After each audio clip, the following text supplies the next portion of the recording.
안녕하세요. 가치사슬인 사이트입니다. 당신의 투자 아이디어 확장에 도움이 되겠습니다. 오늘 알아볼 종목은 현대백화점입니다. 현대백화점은 전 세계에서 가장 싼 백화점 기업이라는 별명이 붙을 정도로 저평가되어 있는데요. 자세한 내용은 잠시 후에 살펴보겠습니다. 현대백화점 이 회사 어떻게 봐야 할까요? 단순히 백화점 운영사로 보시면 안 돼요. 국내 3대 백화점 중 하나로 더현대서울이라는 MZ세대 핫플레이스를 운영하고 인천공항 면세점까지 보유한 프리미엄 유통기업입니다. 사업 구조는 크게 4가지예요. 첫 번째가 핵심인 백화점 사업이에요. 더현대서울 압구정본점, 판교점 등 프리미엄 입지를 갖춘 점포들이 1분기 총 매출 10% 성장, 외국인 매출 22% 성장 등 고성장하고 있습니다. 백화점 영업이익률은 21.5%로 매우 높은 수준입니다. 두 번째는 면세점이에요. 인천공항 DF의 권역을 새로 오픈했고 돈이 안 되던 동대문점은 정리해서 효율화를 완성했습니다. 이 덕분에 1분기에 34억 원 흑자 전환에 성공했어요. 세 번째는 지누스라는 미국 매트리스 브랜드 자회사예요. 지금 미국 관세 이슈로 고전 중이에요. 이게 단기 부진 요인입니다. 네 번째는 주주환원이에요. 자사주 4.7%를 4월에 전량 소각했고 신규 자사주 1.1%도 연내 소각 예정이에요. 배당도 2027년 500억 원을 목표로 하고 있습니다. 신한투자증권이 업종 내 최선호주 의견을 유지하고 있는데요. 핵심은 이겁니다. 지누스 부진에도 불구하고 백화점과 면세 본업이 압도적으로 좋아지고 있다는 거예요. 더현대의 고성장과 DF의 흑자 전환, 그리고 파격적인 주주환원 정책이 맞물려 업종 내 최선호주로 꼽히고 있습니다. 현대백화점의 첫 번째 성장 동력, 바로 백화점 고성장입니다. 2026년 1분기 백화점 총매출 성장률이 10%였어요. 그런데 4월과 5월을 합산하면 15%까지 올라왔습니다. 고성장세가 지속되고 있는 거예요. 왜 이렇게 잘 되냐고요? 3가지 이유가 있어요. 첫째, 더현대서울이에요. 2021년 오픈 이후 계속 성장하고 있는데 1분기에 무려 22% 성장했어요. 외국인 관광객들의 필수 방문 코스가 됐거든요. 둘째, 외국인 매출이에요. 전년 동기 대비 22% 성장했고 전체 매출에서 6.1%를 차지해요. 이게 계속 높아지고 있습니다. 방한 외국인들이 한국 백화점, 특히 더현대에서 쇼핑하는 게 하나의 트렌드가 됐어요. 셋째, 전 상품군이 호조예요. 고마진인 패션 카테고리를 포함해서 모든 상품군이 잘 팔리고 있어요. 이 덕분에 백화점 영업이익이 3분기 연속으로 40%씩 성장하고 있어요. 영업이익률도 21.5%까지 올라왔습니다. 이는 굉장히 높은 수준이에요. 정부의 확장적 재정 정책과 자산시장 상승이 구매력을 높이고 있고 2026년 내내 이런 흐름이 이어질 것으로 전망하고 있습니다. 두 번째 성장 동력은 인천공항 DF의 신규 오픈과 면세 흑자 전환입니다. 2026년 4월 28일에 인천공항 DF의 권역 운영을 시작했어요. 향수, 화장품, 주류, 담배를 파는 4,571제곱미터 규모의 매장입니다. 기존에는 이 자리를 호텔신라가 운영했는데 현대백화점이 이를 따냈어요. 예상 임차료가 연 1,919억 원이에요. 상당한 규모죠. 동시에 동대문 시내면세점은 2025년 8월에 영업을 종료했어요. 시내점은 수익성이 낮았거든요. 공항면세 단일 구조로 바꾸면서 운영 효율화가 완성된 겁니다. 이 두 가지 효과가 합쳐져서 면세점이 1분기에 흑자 전환에 성공했어요. 1분기 25년에는 마이너스 19억 원이었는데 1분기 26년에는 플러스 34억 원으로 바뀐 겁니다. 2026년 면세 영업이익을 110억 원으로 전망하고 있고 2027년에는 130억 원을 목표로 하고 있어요. 인천공항 이용 여객수가 계속 증가하고 있고 방한 외국인도 늘어나고 있기 때문에 앞으로 더 좋아질 구조입니다. 세 번째 성장 동력은 초저평가 밸류에이션과 공격적인 주주환원입니다. 리포트 제목이 굉장히 자극적이에요. 전 세계에서 가장 싼 백화점 기업이라고요. 현대백화점의 2026년 예상 주가 수익 비율, 즉 PER이 9배예요. 경쟁사인 신세계나 롯데쇼핑보다 30% 이상 저렴하고요. 일본 이세탄 백화점이 28배, 타카시마야가 20배 수준인 것과 비교하면 정말 싸게 거래되고 있어요. 같은 백화점인데 왜 이렇게 싸냐고요? 지누스라는 부진 자회사가 발목을 잡고 있기 때문이에요. 하지만 본업인 백화점은 지속적으로 성장하고 있어서 지누스 이슈가 해소되거나 축소되면 밸류에이션이 빠르게 정상화될 수 있습니다. 주주환원도 굉장히 공격적이에요. 기보유 자사주 4.7%를 4월 말에 전량 소각했어요. 주식수가 줄어드니까 주당 가치가 올라가는 효과가 있습니다. 여기에 신규 매입 자사주 1.1%도 올해 안에 추가로 소각할 예정이에요. 배당도 늘고 있어요. 2024년 306억 원에서 2025년 464억 원으로 늘었고 2027년에는 500억 원 이상을 목표로 하고 있습니다. 실적 숫자를 짚어드릴게요. 현대백화점의 성장은 백화점 부문이 그룹 전체를 이끌고 있습니다.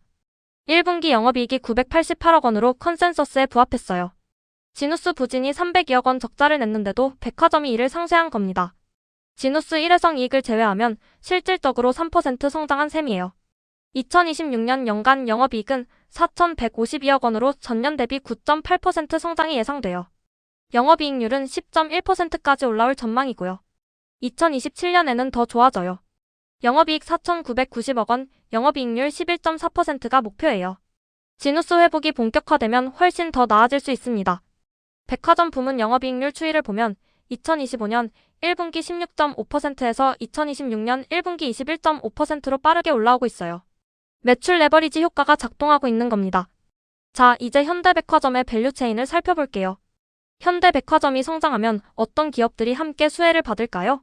왼쪽에는 입점하는 명품과 패션 브랜드, 식음료와 F&B, 인테리어와 리빙 브랜드들이 있어요. 오른쪽에는 면세 화장품과 뷰티 브랜드, 방한 관광과 여행 인프라, 물류와 배송 서비스가 있습니다. 외국인 매출이 늘어날수록 화장품 면세 채널이 함께 성장하고 방한 관광 인프라 전체가 수혜를 받는 구조예요. 지금부터 이 밸류체인을 구체적으로 살펴볼게요. 구독 버튼 눌러주시고 알림 설정 해두시면 다음 인사이트도 놓치지 않으실 수 있어요. 좋아요와 구독이 같이 사슬인사이트를 계속 이어가는 힘이 됩니다. 첫 번째 밸류체인, 명품, 패션, 화장품 입점 브랜드 수혜 기업들입니다. 가장 직접적인 수혜는 패션 브랜드예요. 한섬은 현대백화점 계열사로 타임, 시스템 같은 브랜드를 운영하는데 현대백화점 매출이 성장하면 직접 연동됩니다. 현대백화점 그룹 내부에서 시너지가 가장 큰 기업이에요. F&F는 MLB와 디스커버리를 운영하는 회사예요. MLB가 현대백화점에 많이 입점해 있고 외국인 관광객들이 굉장히 좋아하는 브랜드거든요. 특히 중국 관광객들한테 인기가 높아요. 두 번째 직접 수혜는 화장품이에요. 아모레퍼시픽은 설화수, 라네즈, 헤라를 운영하는데 현대백화점 매장과 인천공항 면세점 양쪽 모두에 입점해 있어요. DFE 오픈으로 면세 매출이 늘어나면 직접 수혜를 받아요. LG생활건강은 후, 오이 같은 브랜드를 보유하고 있어요. 면세 채널 비중이 높아서 DFE 오픈과 외국인 매출 증가의 혜택을 강하게 받을 수 있습니다. 세 번째는 F&B 외식 영역이에요. 더현대의 고성장으로 체류 고객이 늘어나면서 백화점 내 식음료 매출도 동반 성장하고 있거든요. 파리크라상 같은 기업들이 여기에 해당해요. 신세계푸드는 프리미엄 식품관을 운영하며 백화점 식품관 성장 수혜를 받을 수 있습니다. 두 번째 밸류체인 관광, 면세 인프라와 리츠 수혜 기업들입니다. 현대백화점의 외국인 매출 증가와 인천공항 면세 오픈으로 연결되는 수혜 기업들이에요. 방한 외국인 증가가 현대백화점 외국인 쇼핑으로 이어지고 인천공항 DFE 면세점에서 화장품, 주류 면세 판매가 늘어나면서 관광 인프라 전체가 함께 성장하는 구조입니다. 첫 번째는 호텔신라예요. 면세와 호텔을 동시에 운영하는 기업으로 방한 외국인이 늘어나면 쇼핑과 숙박 양쪽에서 수혜를 받아요. 현대백화점과는 경쟁 관계지만 전체 관광 파이가 커지는 수혜는 같이 받는 구조예요. 두 번째는 여행 에이전시예요. 하나투어, 모두투어 같은 기업들입니다. 중국과 동남아에서 방한 관광 패키지 수요가 급증하고 있어요. 인바운드 관광이 늘어날수록 이 기업들의 수수료 매출이 함께 증가해요. 세 번째는 리츠예요. 이 리츠 코크랩이 주목할 만합니다. 현대백화점 코엑스점과 킨텍스점의 임차인 구조를 가지고 있어요. 현대백화점 매출이 늘어나면 임대료가 연동 상승하는 구조라서 직접 수혜를 받습니다. 롯데리츠도 쇼핑몰과 백화점 임차인 포트폴리오를 보유하여 리테일 업황 개선에 따른 수혜를 기대할 수 있습니다. 지금까지 살펴본 수혜 연관주를 정리해드릴게요. 최직접 수혜 별 3개짜리 붙어요. 한섬은 현대백화점 계열 패션으로 백화점 매출 성장과 직접 연동됩니다. F&F는 MLB와 디스커버리로 현대백화점 입점 외국인 쇼핑 수혜를 받습니다. 아모레퍼시픽은 설화수와 라네즈로 현대와 면세 동시 입점, DFE 오픈과 직결됩니다. LG생활건강은 후와 오이로 면세 채널 강자이며 방한 외국인 증가의 수혜를 받습니다. 직접 수혜 별 2개 반짜리로는요. 호텔신라는 면세와 호텔 이중 수혜로 방한 외국인 쇼핑과 숙박 패키지 수혜를 받아요. 이리츠 코크랩은 현대백화점 코엑스와 킨텍스 임차인으로 매출 연동 임대료 구조입니다. 하나투어는 인바운드 관광 패키지로 방한 중국과 동남아 수요 급증과 연동돼요.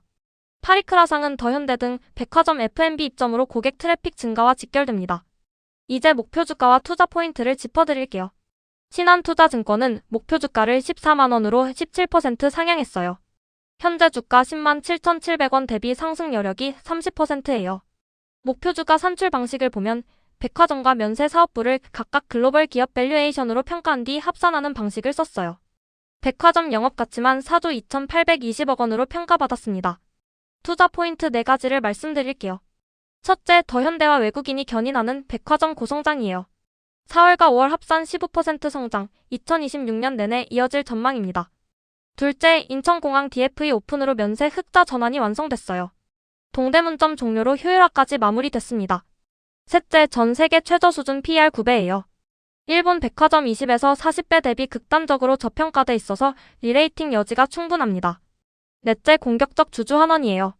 자사주 4.7% 소각에 추가 1.1%도 예정되어 있고 배당도 계속 증가 중이에요. 리스크도 짚어드릴게요.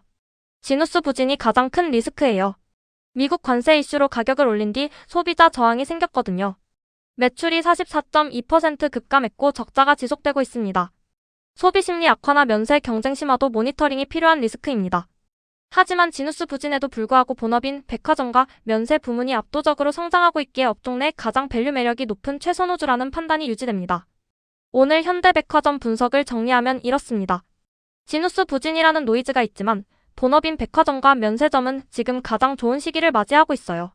더현대가 외국인 쇼핑 핫플레이스로 자리 잡았고 인천공항 DFE 오픈으로 면세도 흑자 구조가 완성됐습니다. 여기에 PER 9배라는 극단적 저평가와 공격적인 주주 환원까지 더하면 업종 내 가장 편안한 선택지라는 말이 이해가 되실 거예요. 본 영상은 투자 참고 자료이며 투자의 최종 결정은 반드시 본인 판단하에 하시기 바랍니다. 오늘도 가치사슬 인사이트를 시청해주셔서 감사합니다. 구독과 좋아요, 알림 설정으로 다음 인사이트도 놓치지 마세요.